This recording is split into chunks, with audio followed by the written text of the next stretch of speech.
je pars de votre principe, c'est ça. C'est-à-dire que vous ne savez même pas s'il a la capacité, mais déjà, c'est un échec. Ça veut dire que moi, je ne prends pas votre CV, vous m'appelez pour un entretien, je dis non, je ne vous prends pas l'entretien. Vous allez me dire, mais comment ça, vous ne me prenez pas en entretien? Vous ne savez pas si j'ai la capacité. Ah non, parce que moi, j'ai peur. Vous n'avez pas le profil physiquement, ça ne me va pas. Non, j'ai une mauvaise idée, etc. Je retransmets exactement ce que vous venez de me dire.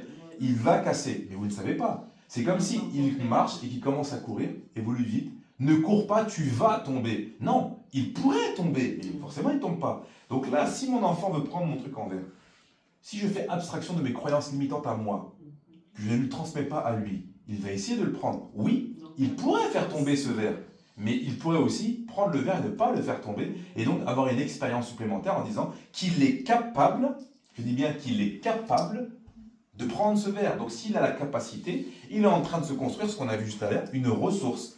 Donc on a vu qu'il y avait les ressources acquises, les ressources complémentaires et les ressources variables. Là, c'est une ressource qui va apprendre. Peut-être que la deuxième fois, il va le faire tomber. Peut-être que la première fois, il le fera tomber. Mais si j'arrive moi en lui disant tu ne prends pas le verre, et en plus, je le menace, si tu prends, tu vas voir, ça veut dire, il se dit quoi? Il commence à se créer une croyance, une personnalité, une limite en se disant je suis un bon à rien, et même si je vais quand même essayer par moi-même, ben, il y a une conséquence d'ailleurs. Je vais me faire taper, punir, donc mieux vaut pas que j'hésite, je le fasse. Au pire, si je le prends et que je casse, on va me dire que je suis un bon à rien, je risque de me faire engueuler et de me faire punir ou frapper.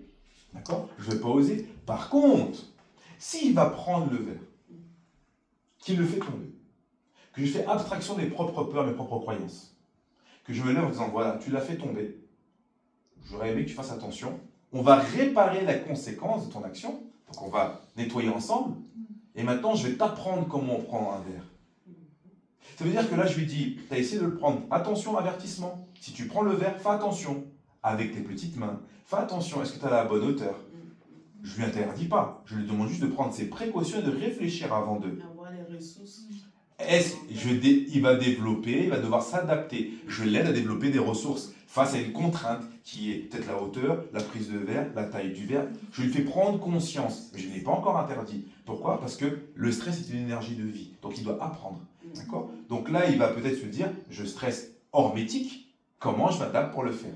Maintenant, je fais tomber. Là, je lui dis, tu as fait tomber, bon, c'est embêtant, mais ce n'est pas très grave. Mais il y a quand même une conséquence. Donc oui, tu as le droit d'essayer. Tu pourras échouer, mais il faut d'abord réparer ton échec, les conséquences de ton échec. Donc là, je lui apprends qu'il peut essayer, qu'il peut échouer, et que de toutes les façons, quand on apprend, l'échec est autorisé. Ensuite, je vais lui dire, maintenant par contre, tu as échoué, je vais t'apprendre comment on fait. Je lui développe une nouvelle ressource, donc je deviens sa ressource complémentaire. Je deviens sa ressource complémentaire, donc un instructeur, un formateur, les parents éduquent, donc je vais l'éduquer pour qu'il puisse de nouveau acquérir une nouvelle capacité, prendre le verre. Donc je vais lui montrer, et tant qu'il échoue, je lui remontre. Je lui donne quoi comme dans sa tête? J'ai le droit d'essayer. Si j'échoue, tant que je fais face à mes responsabilités, aux conséquences de mes actions, j'ai le droit d'essayer de nouveau. Pourquoi? Parce que cette fois-ci, je vais me dire, au lieu de le prendre comme ça, je le prendrai comme ça. Au lieu d'essayer sur la pointe des pieds, je vais peut-être ramener un petit rebord. Ou peut-être que je vais demander, parce que pour l'instant, je n'ai pas les capacités, les ressources nécessaires pour arriver à faire face à cette contrainte. On en revient donc à ressources acquises. Je peux le faire moi-même, parce que j'ai appris à le faire. Ressources complémentaires, si je n'y arrive pas, je vais demander.